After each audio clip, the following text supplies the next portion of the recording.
माननीय अध्यक्ष जी,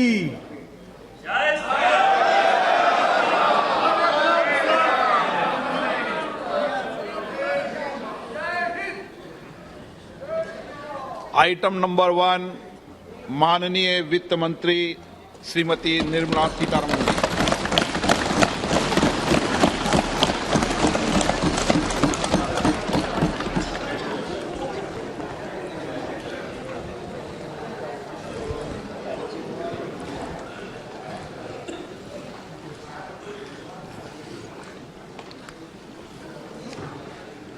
Honourable Speaker, I present the budget for 2023-2024. This is the first budget in Amrit Kal. This budget hopes to build on the foundation laid in the previous budget and the blueprint drawn for India at 100. We envision a prosperous and inclusive India in which the fruits of development will reach all sections and citizens, especially our youth, women, farmers, OBCs, scheduled castes and scheduled tribes. In the 75th year of our independence, the world has recognized the Indian economy as a bright star. Our current year's economic growth is estimated to be at 7%. It is notable that this is the highest among all the major economies. This is in spite of the massive slowdown globally caused by COVID-19 and the war. The Indian economy is therefore on the right track and despite a time of challenges, heading towards a bright future. Today, as Indians stand with their head held high and the world appreciates India's achievements and successes, we are sure that elders who had fought for India's independence will, with joy, bless us in our endeavours going forward as well. Our focus on wide-ranging reforms and sound policies implemented through Sabka Prayas, resulting in Jan Bhagidari and targeted support to those in need, helped us perform well in trying times. India's rising global profile is because of the several accomplishments. Unique world-class digital public infrastructure, example, Adda, CoWIN and UPI. COVID vaccination drive in unparalleled scale and speed, proactive role in frontier areas such as achieving the climate-related goals, Mission Life and National Hydrogen Mission. During the COVID-19 pandemic, we ensured that no one goes to bed hungry with a scheme to supply free food grains to over 80 crore persons for 28 months. Continuing our commitment to ensure food and nutritional security, we are implementing from 1st January 2023 a scheme to supply free food grain to all Antyodaya and priority households for the next 1 year. Under PM Garib Kalyan Anna Yojana, the entire expenditure of about 2 lakh crore will be borne by the central government. In these times of global challenges, the G20 presidency gives us a unique opportunity to strengthen India's role in the world economic order. With the theme of Vasudhaiva Kutumbakam, we are steering an ambitious people-centric agenda to address global challenges and to facilitate sustainable economic development. The government's efforts since 2014 have ensured for all citizens a better quality of life and life of dignity. the per capita income has more than doubled to 1.97 lakh rupees. In these 9 years, the Indian economy has increased in size from being 10th to 5th largest in the world. We have significantly improved our position as well as a well-governed and innovative country with a conducive environment for business as reflected in several global indices. We have made a significant progress in many sustainable development goals.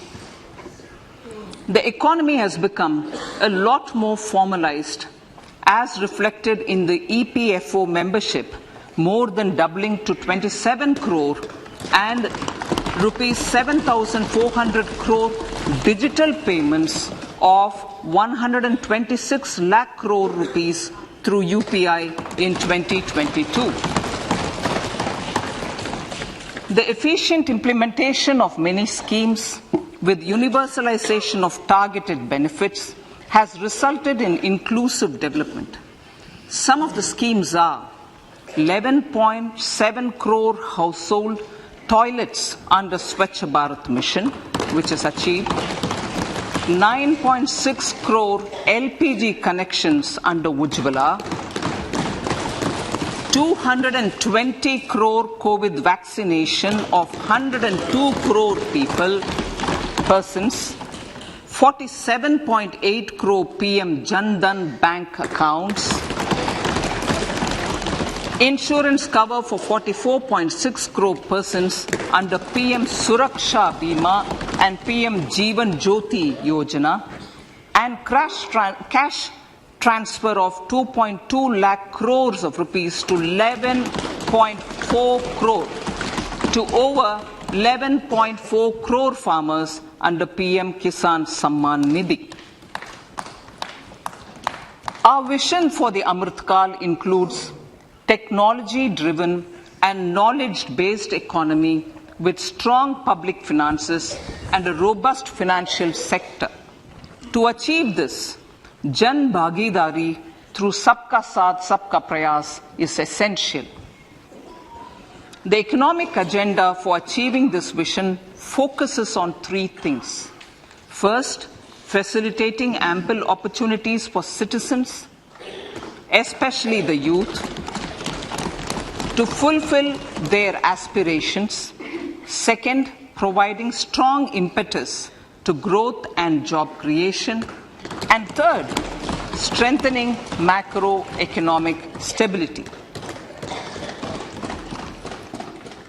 To service these focus areas in our journey to India at 100, we believe that the following 4 opportunities can be transformative during Amrit Kal.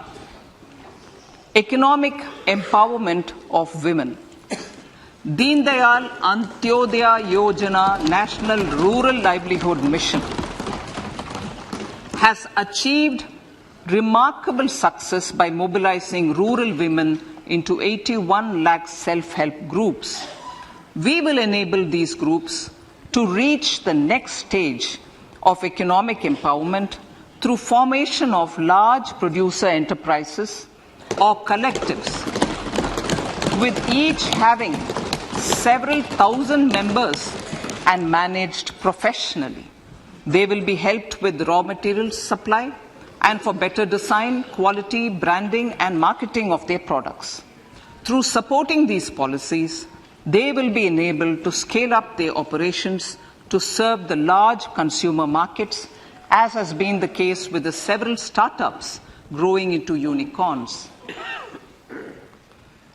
PM Vishwakarma Kaushal Samman, PM Vikas. For centuries, traditional artisans and craftspeople who work with their hands using tools have brought renown for India. They are generally referred to as Vishwakarma. The art and the handicraft created by them represents the true spirit of Atmanirbhar Bharat. For the first time, a package of assistance for them has been conceptualized. The new scheme will enable them to improve the quality, scale, and reach of their products, integrating them with the MSME value chain.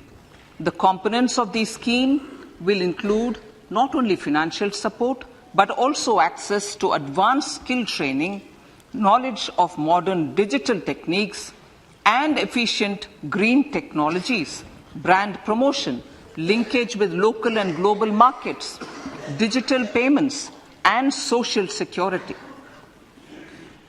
This will greatly benefit the scheduled castes, scheduled tribes, OBCs, women, and people belonging to the weaker sections. Tourism. The country offers immense attraction for domestic as well as foreign tourists. There is a large potential to be tapped in tourism. The sector holds huge opportunities for jobs and entrepreneurship for youth in particular. Promotion of tourism will be taken up on mission mode with active participation of states, convergence of government programs, and public-private partnerships. Green growth.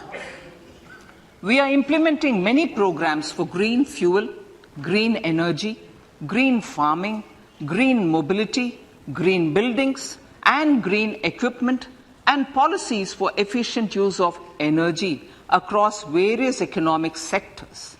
These green growth efforts help in reducing carbon intensity of the economy and provides for large-scale green job opportunities.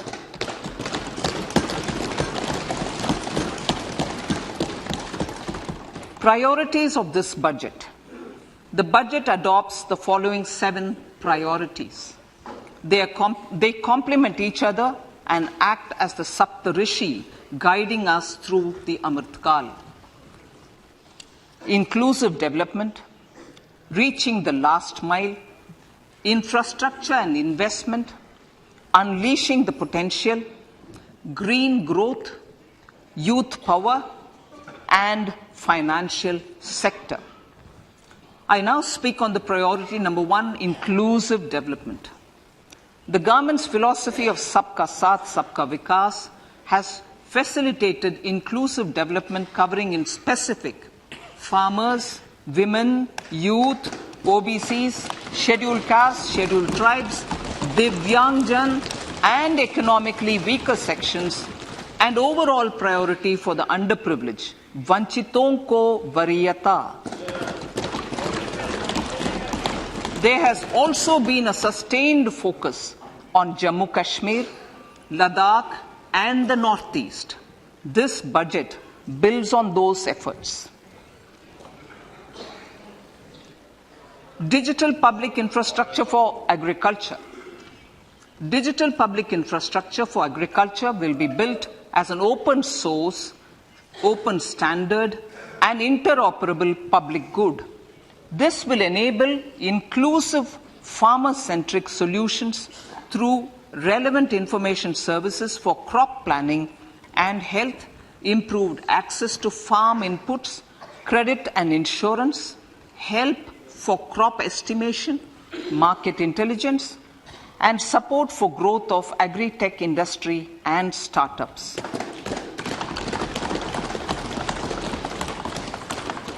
An agriculture accelerator fund. An agriculture accelerator fund will be set up to encourage agri-startups by young entrepreneurs in rural areas. The fund will aim at bringing innovative and affordable solutions for challenges faced by farmers. It will also bring in modern technologies to transform agricultural practices, increase productivity and profitability. To enhance the productivity of extra long staple cotton, we will adopt a cluster-based and value chain approach through public-private partnerships. This will mean collaboration between farmers, state, and industry for input supplies, extension services, and market linkages. We will launch an Atmanirbhar Clean Plant program to boost availability of disease-free, quality planting material for high-value horticultural crops at an outlay of 2,200 crores. Global hub for millets which are Sri Anna. India is the forefront.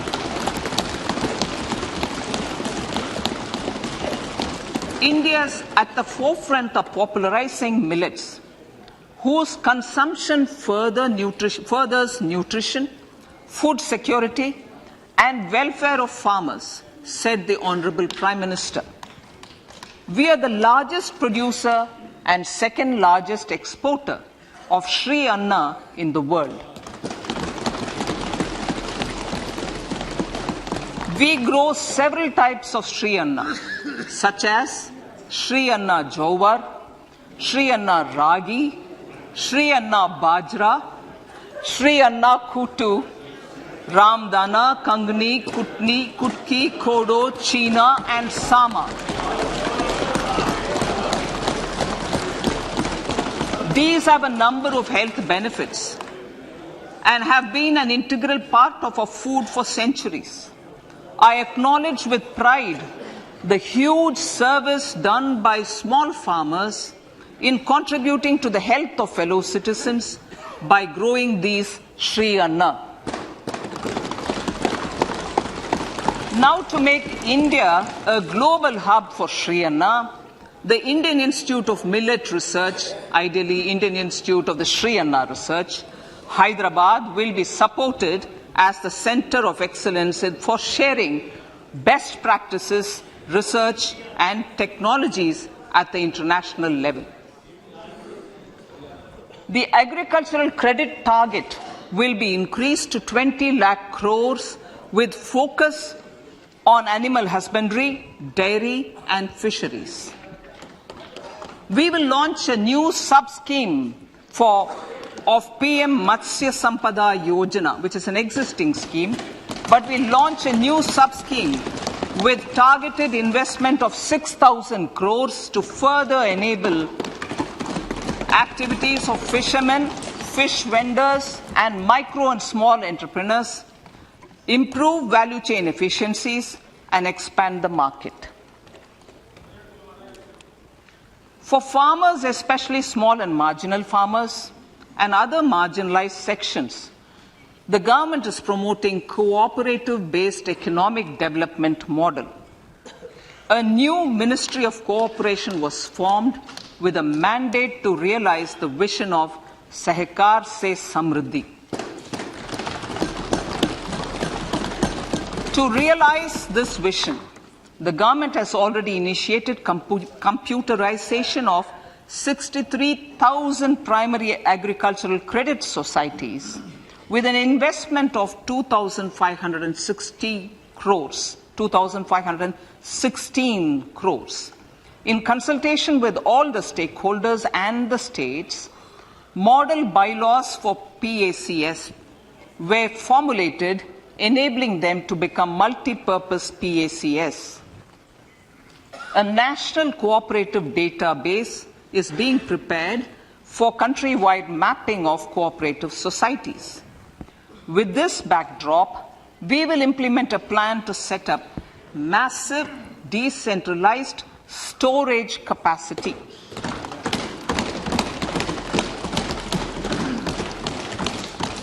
This will help farmers store their produce and realize remunerative prices through sale at appropriate times.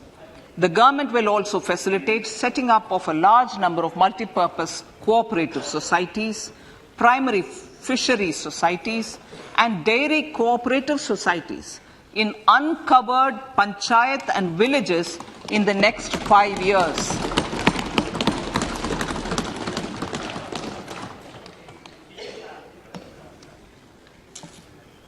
Health, education, and skilling.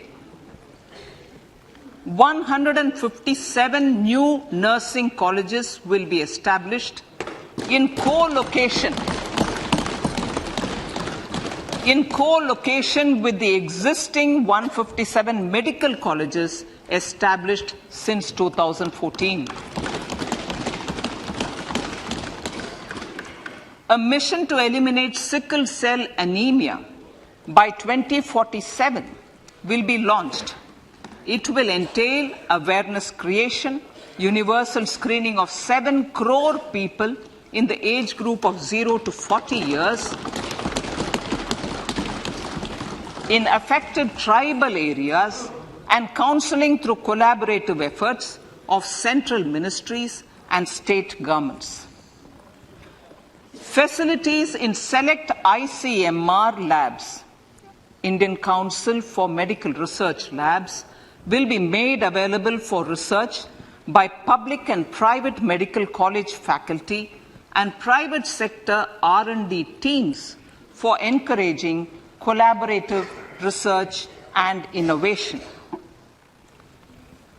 A new program to promote research and innovation in pharmaceuticals will be taken up through centers of excellence. We shall also encourage industry to invest in research and development in specific priority areas. Dedicated multidisciplinary courses for medical devices will be supported in existing institutions to ensure availability of skilled manpower for futuristic medical technologies, high-end manufacturing and research. Teachers' training. Teachers' training will be re-envisioned through innovative pedagogy, curriculum transaction, continuous professional development, dipstick surveys, and ICT implementation. The District Institute of Education and Training will be developed as vibrant institutes of excellence for this purpose.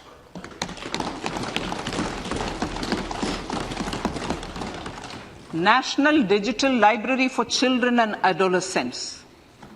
A National Digital Library for Children and Adolescents will be set up for facilitating availability of quality books across geographies, languages, genres, and levels, and device-agnostic accessibility.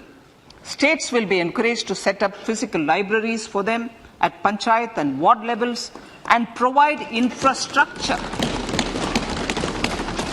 for accessing the National Digital Library resources. Additionally, to build a culture of reading and to make up for pandemic time learning loss, the National Book Trust, the Children's Book Trust, and other sources will be encouraged to provide and replenish non-curricular titles in regional languages and in English to these physical libraries.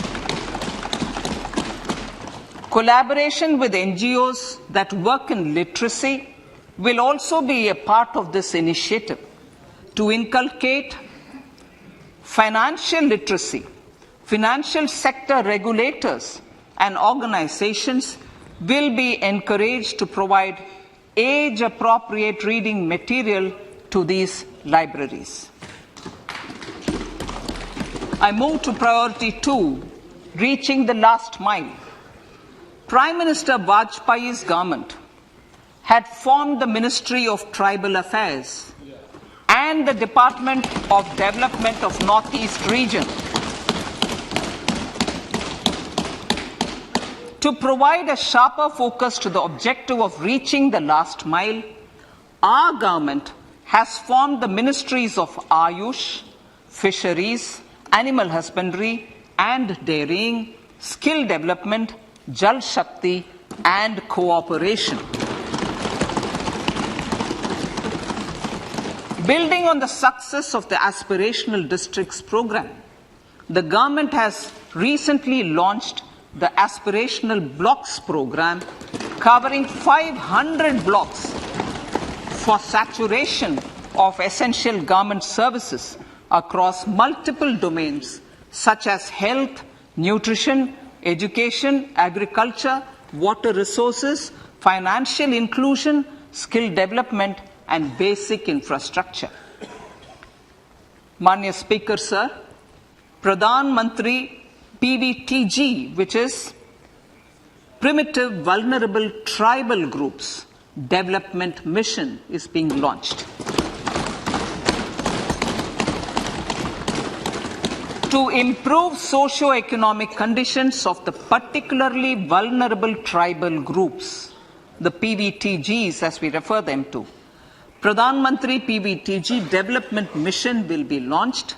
This will saturate PVTG families and habitations with basic facilities such as safe housing, clean drinking water and sanitation, improved access to education, health, nutrition, road and telecom connectivity, and sustainable livelihood opportunities. An amount of 15,000 crores will be made available to implement the mission in the next 3 years under the Development Action Plan for the Scheduled Tribes. Ekalavya Model Residential Schools.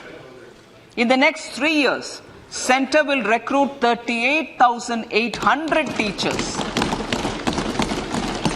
and support staff for the 740 Ekalavya Model Residential Schools, which is serving 3.5 lakh tribal students.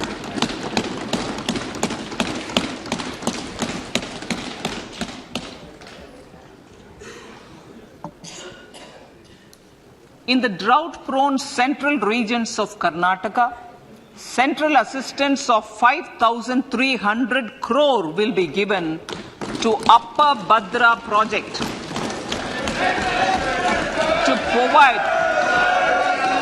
provide sustainable micro-irrigation and filling up of surface tanks for drinking water.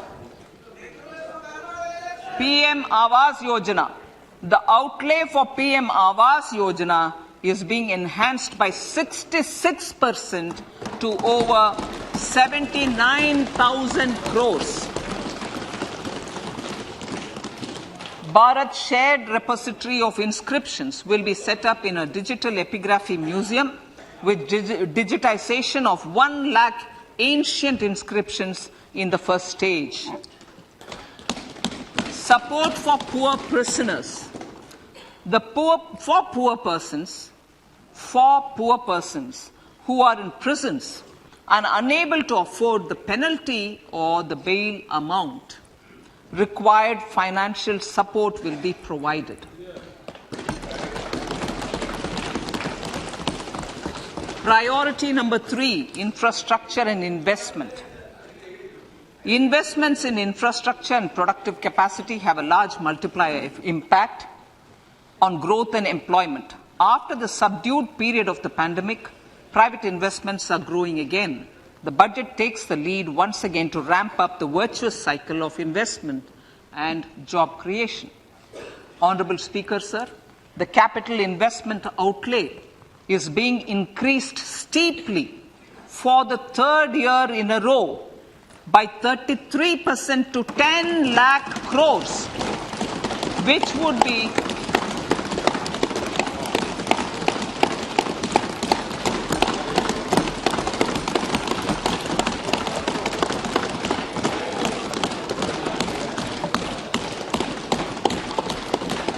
which would be 3.3% of GDP. This will almost be 3 times the outlay made in 2019-20.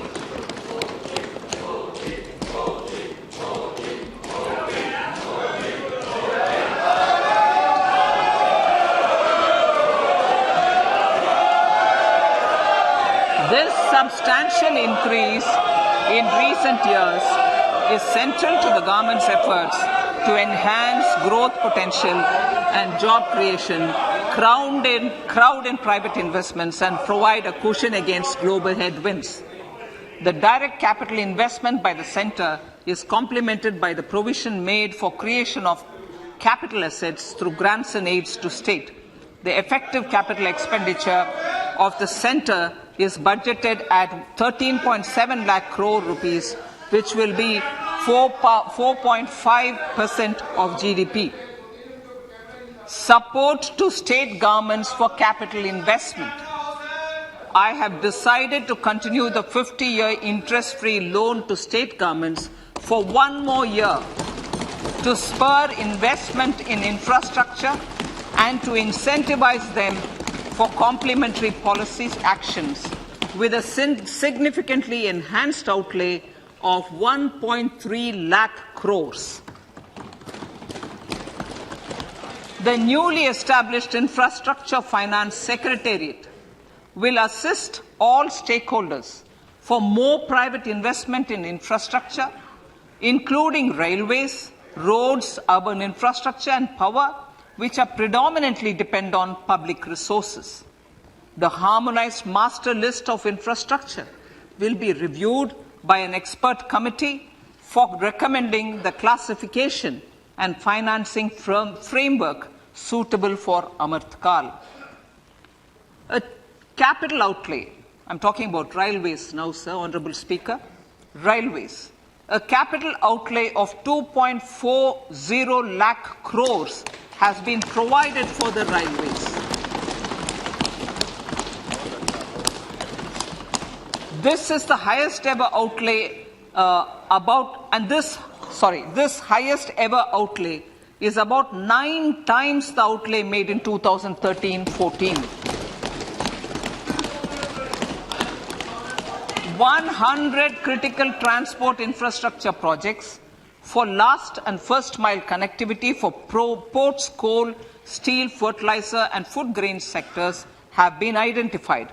They will be taken up on priority with investment of 75,000 crores, including 15,000 crore from private sources. 50 additional airports, heliports, water aerodromes, and advanced landing grounds will be revived for improving regional air connectivity.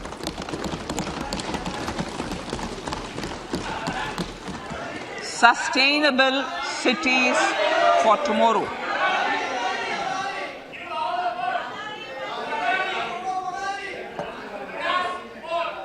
States and cities will be encouraged to undertake urban planning reforms and actions to transform our cities into sustainable cities of tomorrow.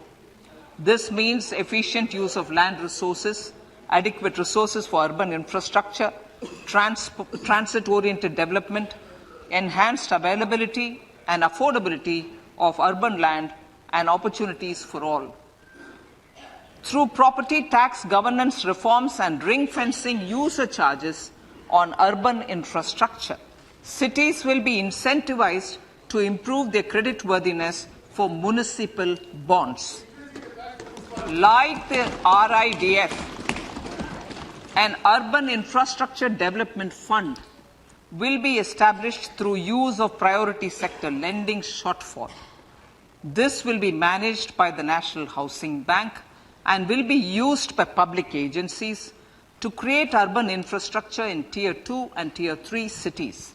States will be encouraged to leverage resources from the grants of the 15th Finance Commission as well as existing schemes to adopt appropriate user charges while accessing the UIDF. We expect to make available 10,000 crore rupees per annum for this purpose. All cities and towns will be enabled for 100% mechanical desludging of septic tanks and sewers to transition from manhole to machine hole mode.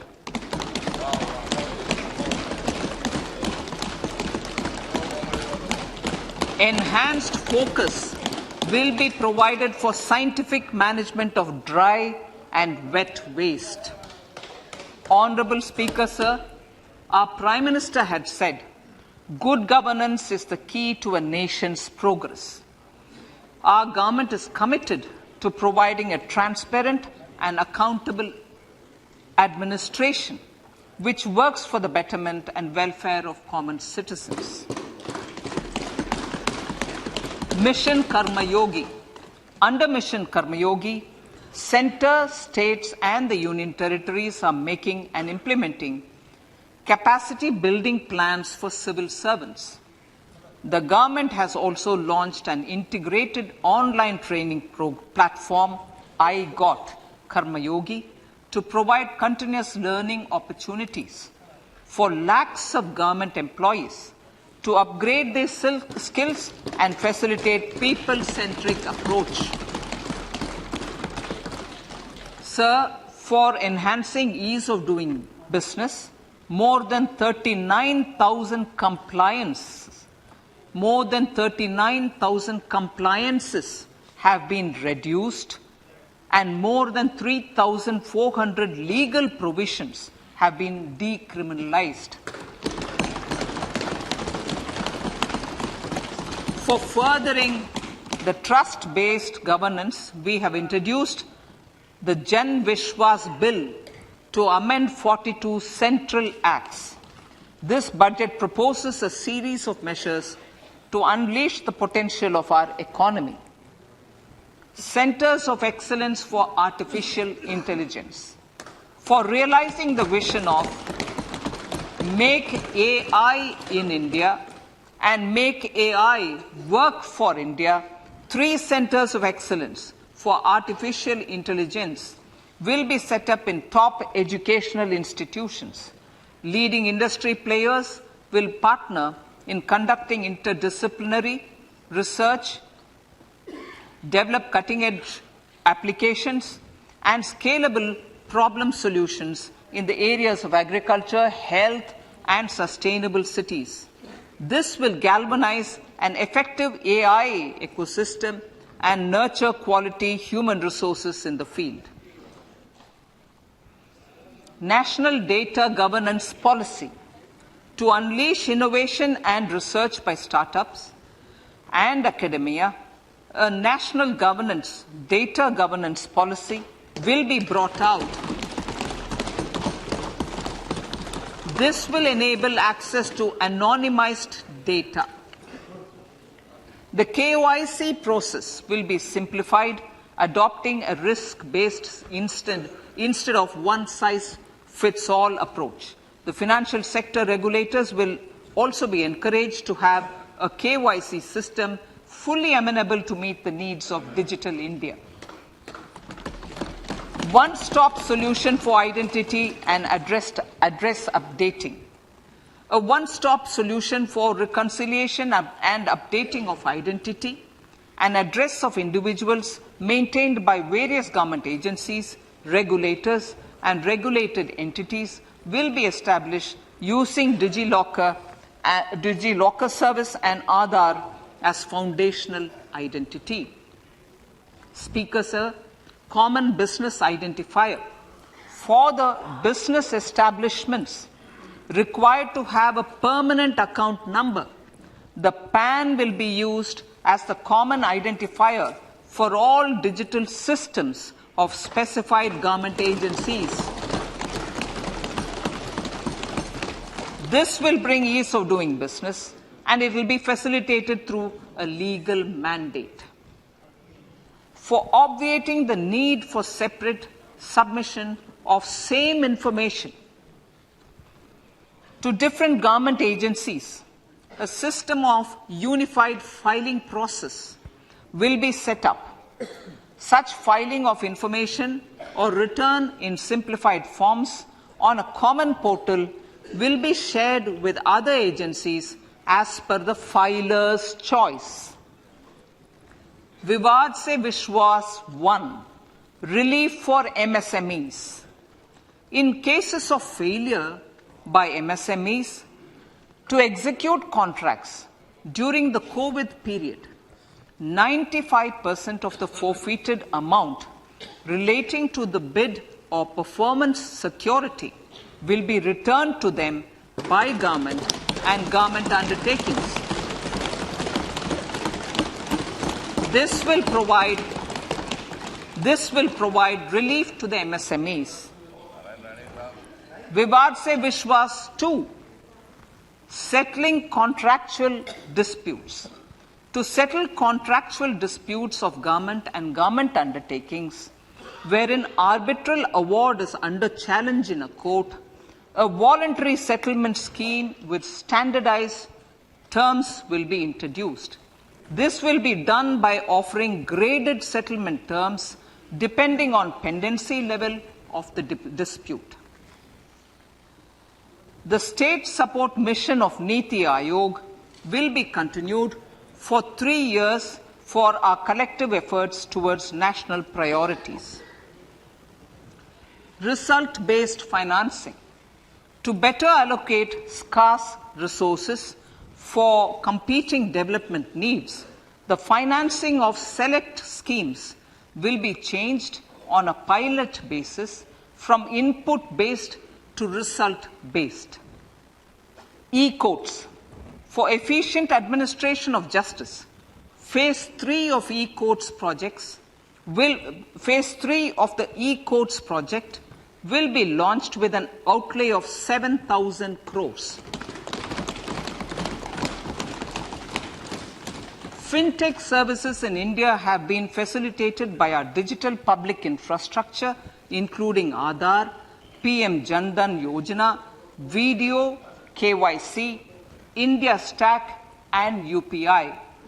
To enable more fintech innovative services, the scope of documents available in DigiLocker for individuals will be expanded. An entity, DigiLocker, will be set up for the use by MSMEs, large businesses, and also charitable trusts.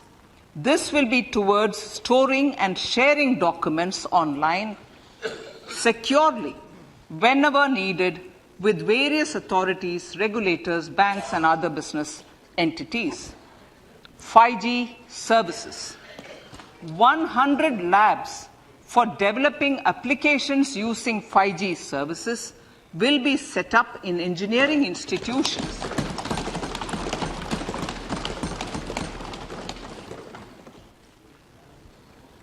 To realize a new range of opportunities, business models, and employment potential, the labs will cover, among others, applications such as smart classrooms, precision farming, intelligent transport systems, and healthcare applications.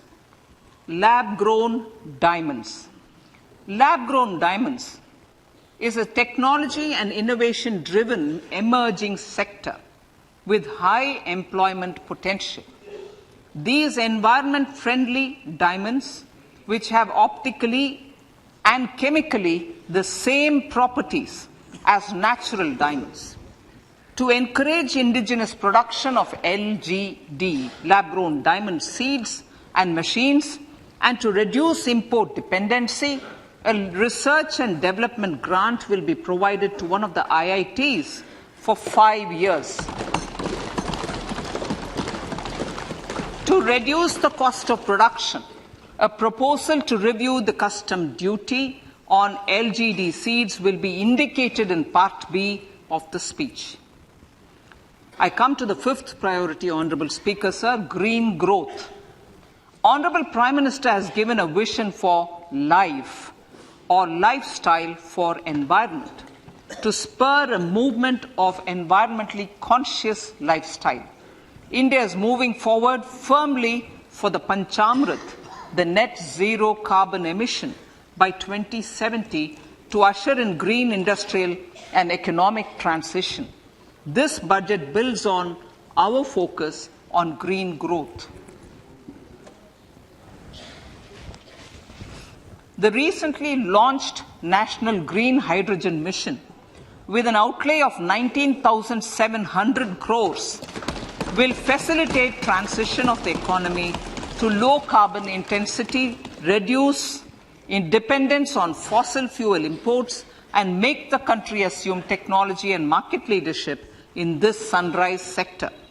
Our target is to reach an annual production of 5 MMT by 2030. Energy transition. This budget provides for 35,000 crores for priority capital investment towards energy transition and net zero objectives and energy security by Ministry of Petroleum and Natural Gas. To steer the economy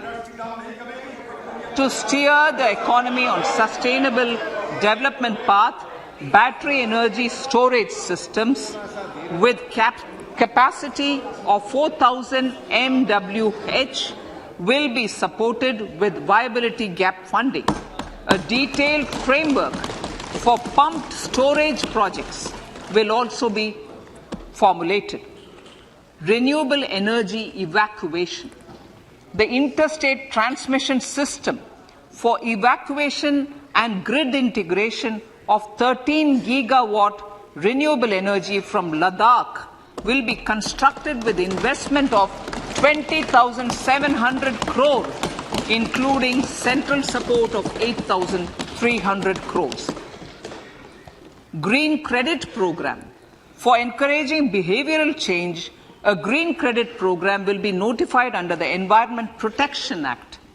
This will incentivize environmentally sustainable and responsive actions by companies, individuals, and local bodies, and help mobilize additional resources for such activities. PM Program for Restoration, Awareness, Nourishment, and Amelioration of Mother Earth, PM Pranam, will be launched to incentivize states and union territories to promote alternative fertilizers and balanced use of chemical fertilizers. Go Bardhan Scheme. 500 new waste to wealth plants under Go Bardhan, galvanizing organic bio-agro resources done. Go Bardhan scheme will be established for promoting circular economy. These will include 200 compressed biogas plants, including 75 plants in urban areas, and 300 community or cluster-based plants at a total investment of 10,000 crores. I will refer to this in Part B also. In due course, a 5% CBG mandate will be introduced for all organizations marketing natural and biogas. For collection of biomass and distribution of biomanure, appropriate fiscal support will also be provided.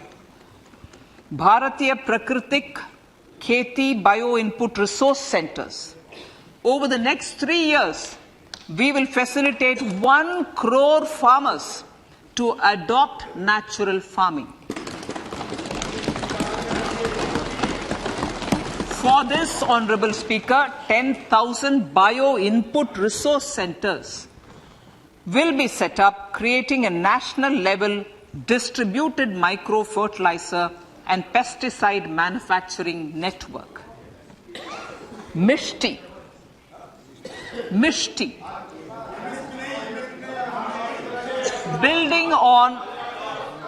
Building on India's success in afforestation, mangrove initiative for shoreline habitats and tangible incomes, Mishti, will be taken up for mangrove plantation along the coastline and on salt pan lands wherever feasible through convergence between Manrega, Campa, Fund and other sources.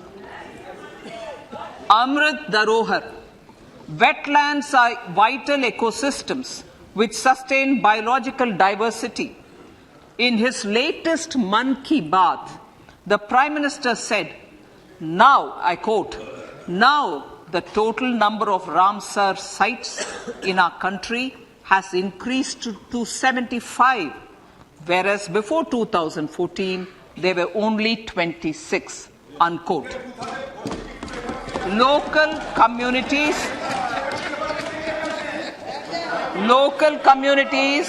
have always been at the forefront of conservation efforts. The government will promote their unique conservation values through Amrit Dharohar, a scheme that will be implemented over the next 3 years to encourage optimal use of wetlands and enhance biodiversity, carbon stock, ecotourism opportunities, and income generation for local communities. Coastal shipping. Coastal shipping will be promoted as the energy efficient and lower cost mode of transport, both for passengers and freight, through PPP mode with viability gap funding. Vehicle replacement. Vehicle replacement is an important continuing policy, replacing the old political,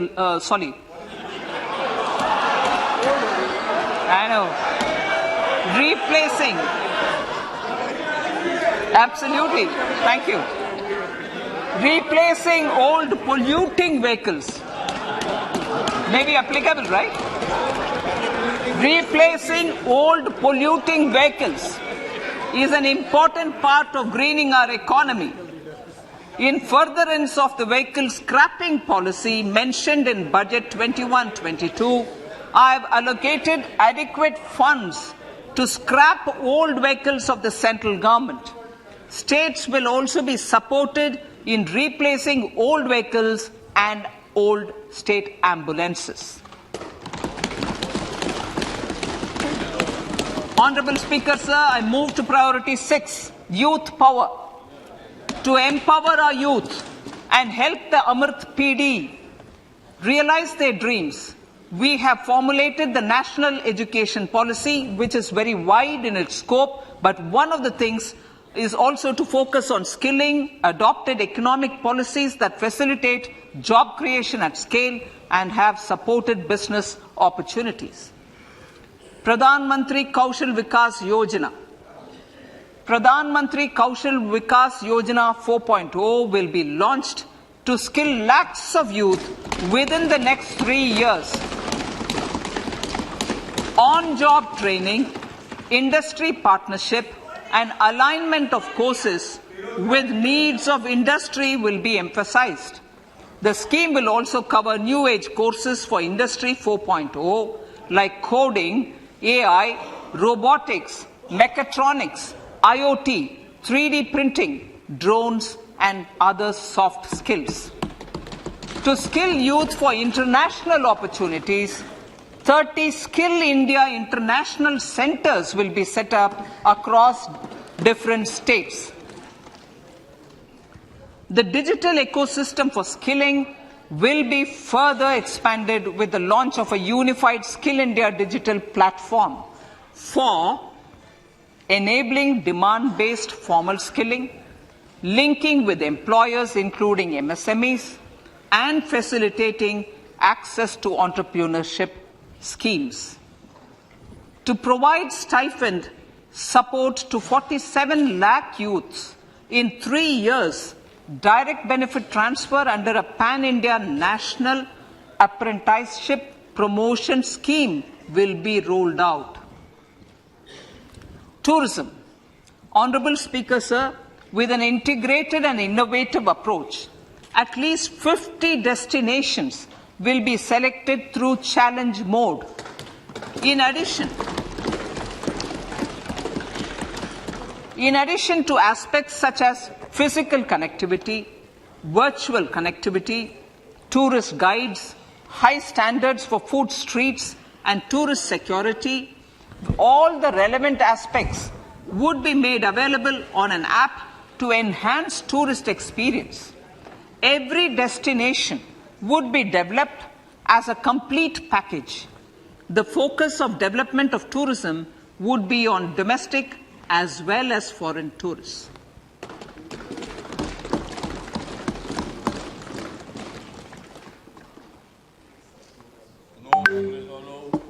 Sector-specific skilling and entrepreneurship development will be dovetailed to achieve the objectives of Dekho Apna Desh initiative.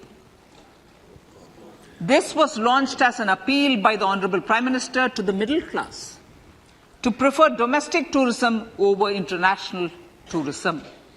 The integrated development of theme-based tourist circuits, the Swadesh Darshan scheme, was also launched. Under the Vibrant Villages program, tourism infrastructure and amenities will be facilitated in border villages. Unity Mall.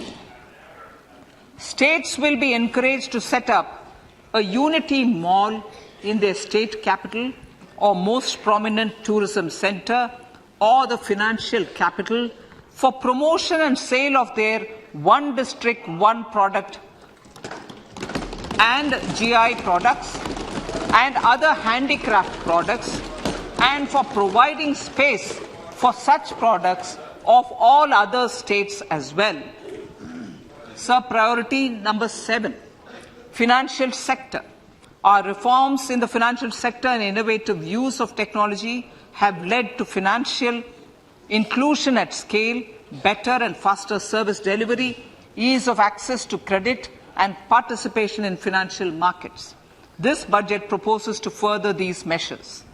Credit guarantee for MSMEs. Last year, I proposed revamping of the credit guarantee scheme for the MSMEs. I am happy to announce that the revamped scheme will take effect from 1st April 2023 through infusion of 9,000 crores in the corpus. This will enable additional collateral-free guaranteed credit of 2 lakh crores of rupees. Further, the cost of credit will be reduced by about 1%. A national financial information registry will be set up to serve as the central repository of financial and ancillary information. This will facilitate efficient flow of credit, promote financial inclusion, and foster financial stability. A new legislative framework will govern this credit public infrastructure and will be designed in consultation with the RBI. To meet the needs of Amritkal and to facilitate optimum regulation in the financial sector, public consultation, as necessary and feasible, will be brought to the process of regulation making and issuing subsidiary directions. To simplify, to ease, and to reduce cost of compliance, financial sector regulators will be requested to carry out a comprehensive review of existing regulations. For this, they will consider suggestions from public and regulated entities.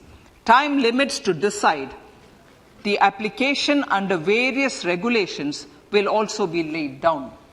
Honorable Speaker, sir, to enhance business activities in GIFT IFSC, the following measures will be taken. Delegating powers under the SEZ Act to the IFSCA to avoid dual regulation. Setting up a single window IT system for registration and approval of IFSCA, SEZ authorities, GSTN, RBI, SEBI, and IRDAI. Permitting acquisition financing by IFSC banking units of foreign banks. Establishing a subsidiary of Exim Bank for trade refinancing. Amending IFSCA Act for statutory provisions for arbitration, ancillary services, and avoiding dual regulation under the SEZ Act, and recognizing offshore derivative instruments as valid contracts. Honorable Speaker, sir, data embassy. For countries looking for digital continuity solutions, we will facilitate setting up of their data embassies in GIFT IFSC.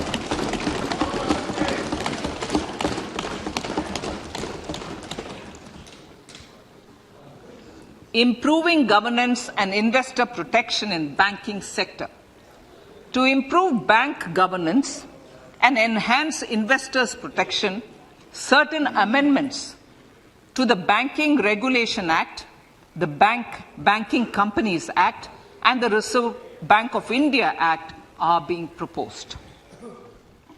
Capacity building in securities market.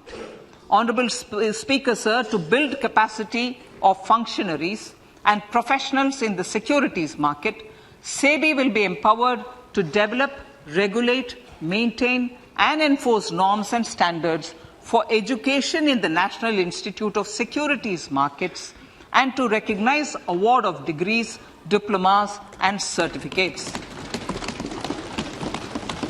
A central processing center will be set up for faster response to companies through centralized handling of various forms filed with field officers under the Companies Act. Reclaiming of shares and dividends.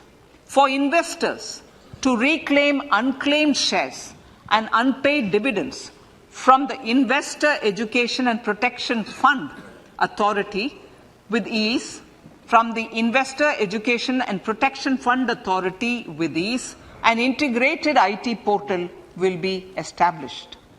Digital payments continue to find wide acceptance. In 2022, they show an increase of 76% in transaction and 91% in value. Fiscal support for this digital public infrastructure will continue in 2023-2024. Azadi Ka Amrit Mahotsav, Mahila Samman Bachat Patra. For commemorating Azadi Ka Amrit Mahotsav, a one-time new small savings scheme, Mahila Samman Savings Patra or Savings Certificate, Mahila Samman Savings Certificate will be made available for a 2-year period up to March 2025. This will offer deposit facility up to 2 lakh in the name of a woman or girls for a tenure of 2 years at fixed interest rate of 7.5% with partial withdrawal option. Senior citizens. The maximum deposit limit for senior citizens savings scheme will be enhanced from 15 lakh to 30 lakhs of rupees. The maximum deposit limit for monthly income account scheme will be enhanced from 4.5 lakh to 9 lakh for single account and from 9 lakh to 15 lakh for joint account. Honourable Speaker, sir, fiscal management. 50 years interest-free loan to states. The entire 50-year loan to states has to be spent on capital expenditure within 2023-24. Most of this will be at the discretion of the states, but a part will be conditional on states increasing their actual capital expenditure. Parts of the outlay will also be linked to or allocated for the following purposes: scrapping old government vehicles, urban planning reforms and actions, financing reforms in urban local bodies to make them creditworthy for municipal bonds, housing for police personnel above or as part of the police station, constructing unity malls, children and adolescent libraries and digital infrastructure, and state share of capital expenditure of central schemes. Honourable Speaker, sir, fiscal deficit of states. States will be allowed a fiscal deficit of 3.5% of GSDP, of which 0.5% will be tied to power sector reforms. Revised estimates 2022 to 2023. The revised estimate, Honourable Speaker, sir, of the total receipts other than borrowing is 24.3 lakh crores, of which the net tax receipts are 20.9 lakh crores. The revised estimate of the total expenditure is 41.9 lakh crores of rupees, of which the capital expenditure is about 7.3 lakh crores. The revised estimate of the fiscal deficit is 6.4% of GDP, adhering to the budget estimate. So budget estimates of 2023-24. Coming to 2023-24, the total receipts other than borrowings and the total expenditure are estimated at 27.2 lakh crores and 45 lakh crores respectively. The net tax receipts are estimated at 23.3 lakh crores. The fiscal deficit is estimated to be 5.9% of the GDP. In my budget speech for 21-22, I had announced that we plan to continue the path of fiscal consolidation, reaching a fiscal deficit of below 4.5% by 2025-26, with a fairly steady decline over the period. We have adhered to this path, and I reiterate my intention to bring the fiscal deficit below 4.5% of GDP by 2025-26. To finance the fiscal deficit in 2023-24, the net market borrowings from dated securities are estimated at 11.8 lakh crores. The balance financing is expected to come from small savings and other sources. The gross market borrowings are estimated at 15.43 lakh crores of rupees. Honourable Speaker, sir, I now move to Part B.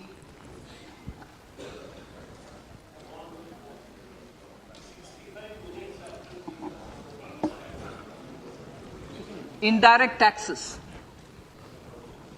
My indirect tax proposals will aim to promote exports, boost domestic manufacturing, enhance domestic value addition, encourage green energy and mobility.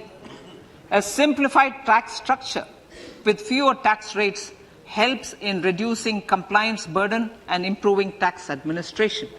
I propose to reduce the number of basic customs duty rates on goods other than textiles and agriculture from 21 to 13. As a result, there are minor changes in the basic custom duties, cesses and surcharges on some items including toys, bicycle, automobiles and naphtha. Green mobility.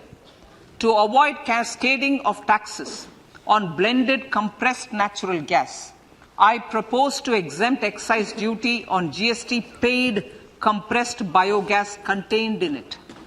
To further provide impetus to green mobility, customs duty exemptions is being extended to import of capital goods and machinery required for manufacture of lithium-ion cells for batteries used in electrical vehicles as well.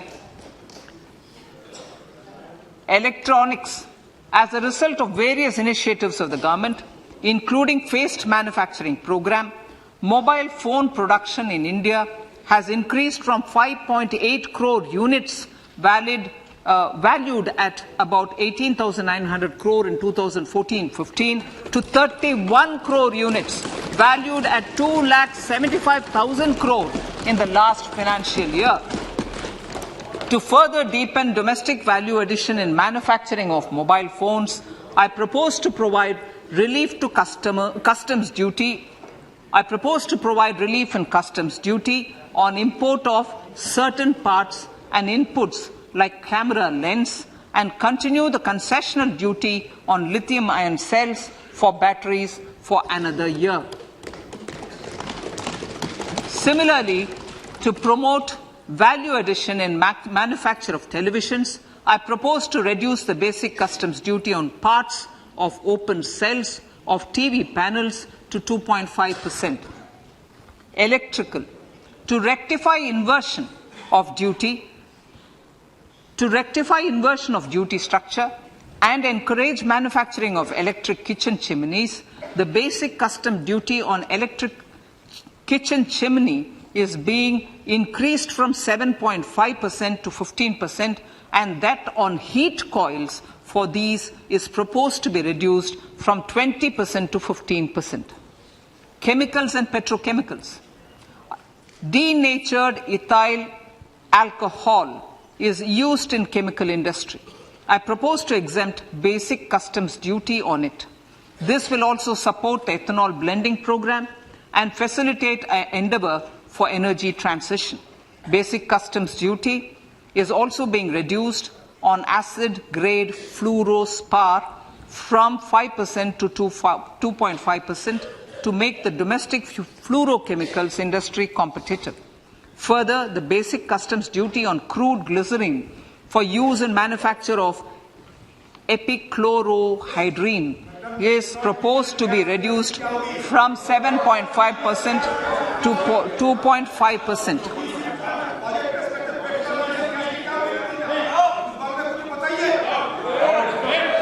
Marine products. In the last financial year, marine products recorded the highest export growth, benefiting farmers in the coastal states of the country.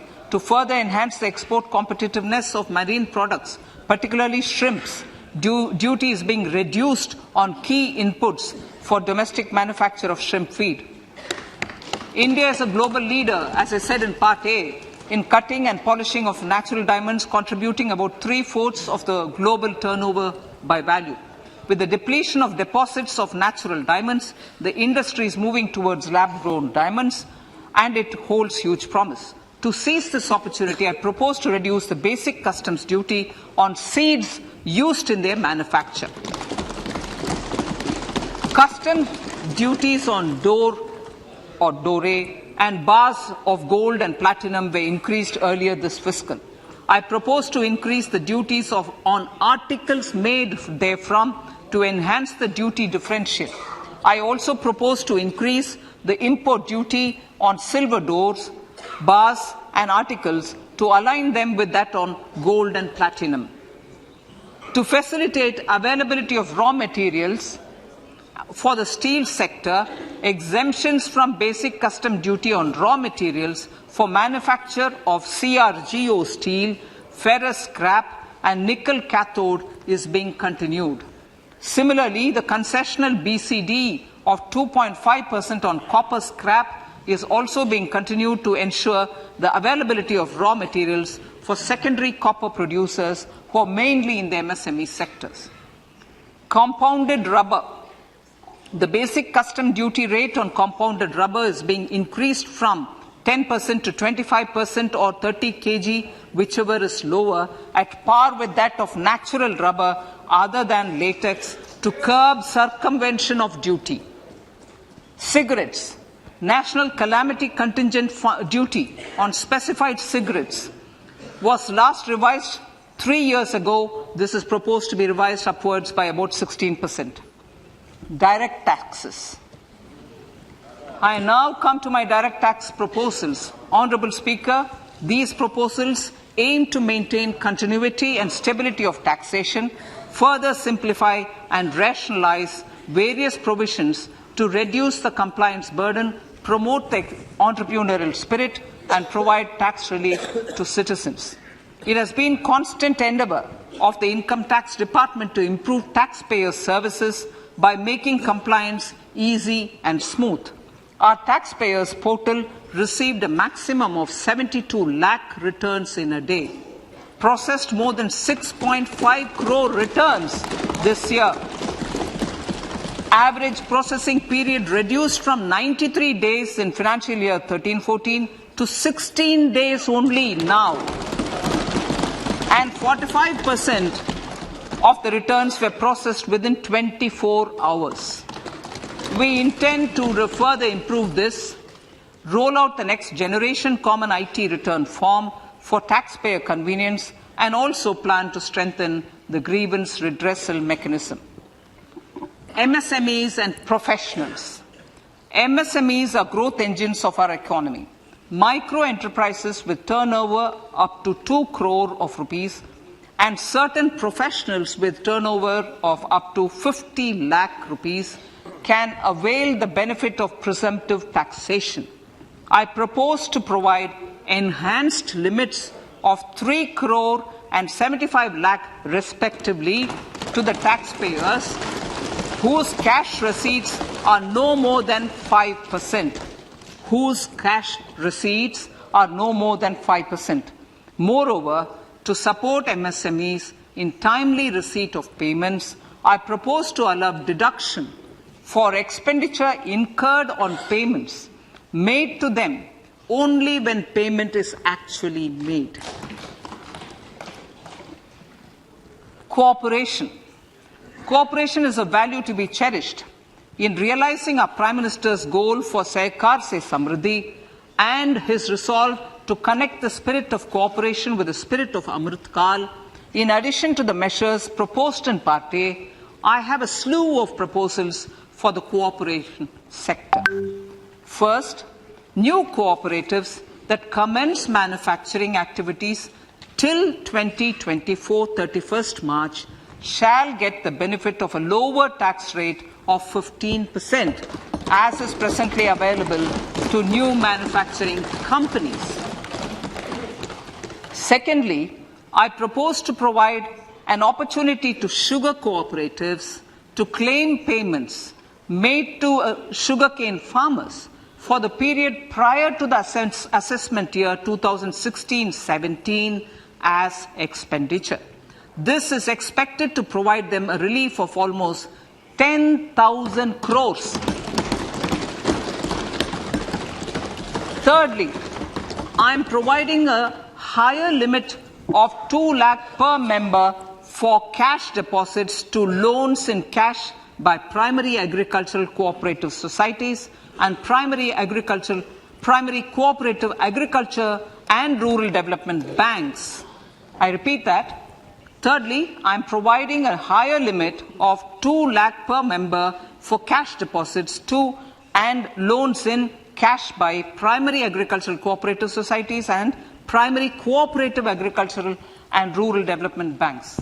Similarly, a higher limit of 3 crore for TDS on cash withdrawal is being provided to cooperative societies. Startups.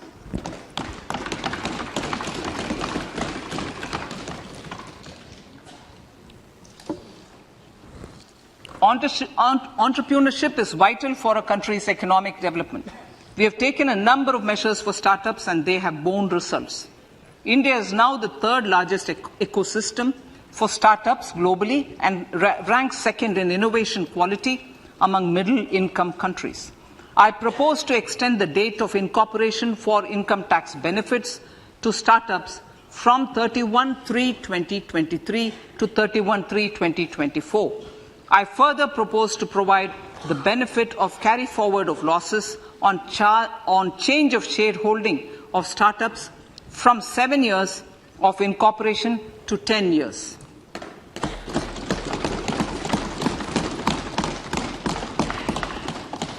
To reduce the pendency of appeals at commissioner level, I propose to deploy about 100 joint commissioners for disposal of small appeals.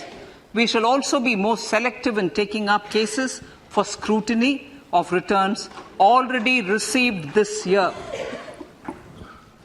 Better targeting of tax concessions. For better targeting of tax concessions and exemptions, I propose to cap deduction from capital gains on investment in residential house under Section 54 and Section 54F to 10 crores. Another proposal with similar intent is to limit income tax exemption from proceeds of insurance policies with very high value. Rationalization. Honourable Speaker, sir, there are a number of proposals relating to rationalization and simplification. Income of authorities, boards and commissions set up by statutes of union or state for the purpose of housing, development of cities, towns and villages, and regulating and developing an activity or matter is proposed to be exempted from income tax. Other major measures in this direction are removing the minimum threshold of 10,000 for TDS and clarifying taxability relating to online gaming, not treating conversion of gold into electronic gold receipts and vice versa as capital gains, reducing the TDS rate from 30% to 20% on taxable portion of EPF withdrawals in non-PAN cases, and taxation on income for market-linked debentures. Other major proposals in the finance bill relate to the following: extension of period of tax benefits to funds relocating to IFSC, GIFT City till 31/3/2025, decriminalization under Section 276A of the Income Tax Act, allowing carry forward of losses on strategic disinvestment, including that of IDBI Bank, and providing EEE status to Agnivir Fund. Personal income tax.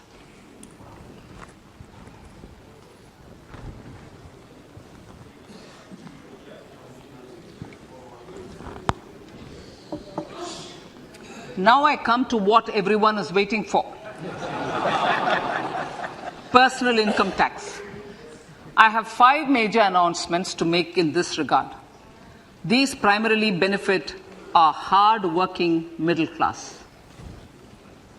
The first one concerns rebate. Currently, those with income up to 5 lakh do not pay any income tax in both old and new regimes. I propose to increase the rebate limit to 7 lakhs in the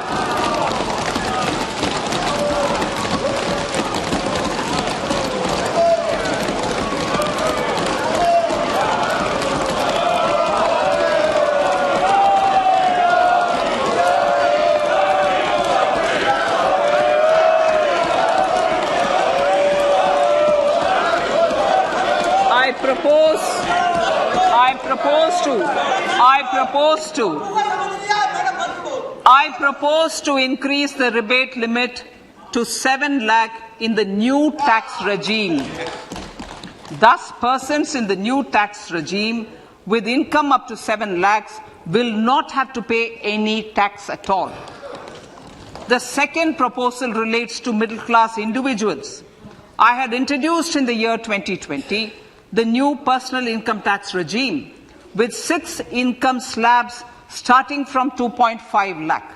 I propose to change the tax structure in this regime by reducing the number of slabs to 5 and increasing the tax exemption limit to 3 lakhs.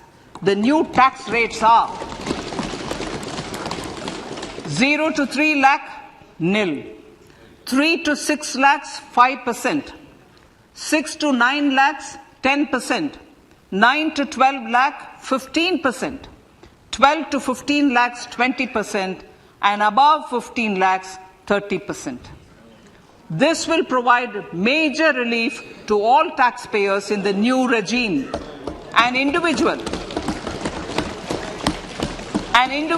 with an annual income of 9 lakhs will be required to pay only 45,000 rupees. This is only 5% of his or her income. It is a reduction of 25% on what he or she is required to pay now. That is 60,000. So in the place of 60,000, it is now only 45,000. Similarly, an individual with an income of 15 lakh rupees would be required to pay only 1.5 lakh or 10% of his income or her income, a reduction of 20% from the existing liability of 1,87,500 rupees.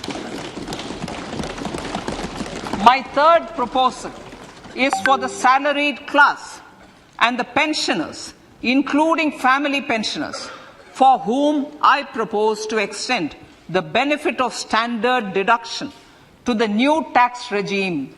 Each salaried person with an income of 15.5 lakh rupees or more will thus stand to benefit by 52,500 rupees. My fourth announcement in personal income tax is regarding the highest tax rate, which in our country is 42.74%. This is among the highest in the world. I propose to reduce the highest surcharge I propose to reduce the highest surcharge rate from 37% to 25% in the new tax regime.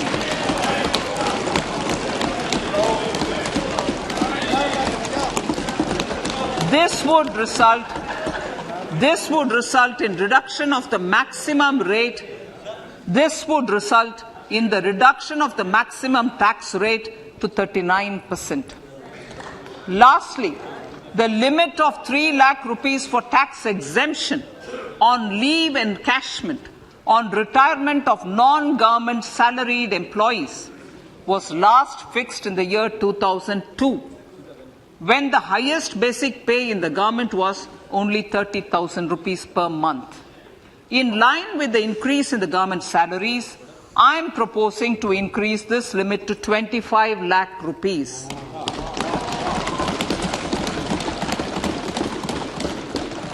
We are also making the new income tax regime as the default tax regime. However, citizens will continue to have the option to avail the benefit of the old tax regime. Apart from these, I am also making some other changes as given in the annexure. As a result of these proposals, revenue of about 38,000 crore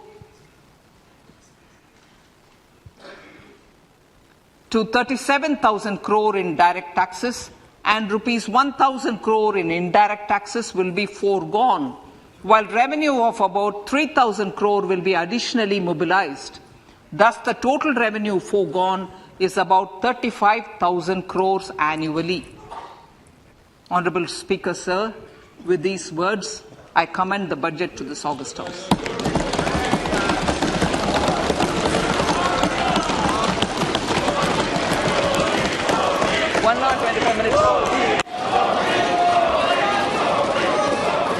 item number 1 माननीय item number 2 Shrimati Nirmala Sitharaman ji. Sir, with your permission, I lay on the table of the following statements. Under Section 3(1) of the Fiscal Responsibility Budget Management Act 2003, 1. Medium-term fiscal policy cum fiscal policy strategy statement and macroeconomic framework statement. माननीय सदस्यगण, जैसा कि आपको समाचार भाग 2 के माध्यम से पहले ही सूचित किया जा चुका है कि माननीय वित्त मंत्री जी के बजट भाषण की प्रतियां हार्ड कॉपी के रूप में उपलब्ध कराई गई है. आप बजट भाषण की अपनी अपनी प्रति प्रकाशन पलक से ले लें. आपको ये भी सूचित किया जाता है कि माननीय मंत्री द्वारा बजट प्रस्तुत किए जाने के पश्चात उसकी प्रतियां आपको मेंबर्स पोर्टल के माध्यम से उपलब्ध करा दी जाएगी.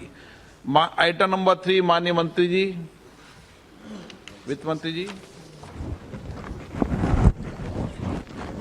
Sir, with your permission, I rise to move for leave to introduce the Finance Bill 2023. प्रश्न ये कि विधेयक को पुनर्स्थापित करने की अनुमति प्रदान की जाए. जो सदस्य इसके पक्ष में हाँ कहें, जो सदस्य विरोध में ना कहें. मेरे विचार में निर्णय हाँ वालों के पक्ष में. माननीय मंत्री जी विधेयक को पुनर्स्थापित करें. Sir, I introduce the bill. सभा की कार्रवाई कल गुरुवार दिनांक 2 फरवरी 2023 को प्राप्त 11 बजे तक के लिए स्थगित की जाती है.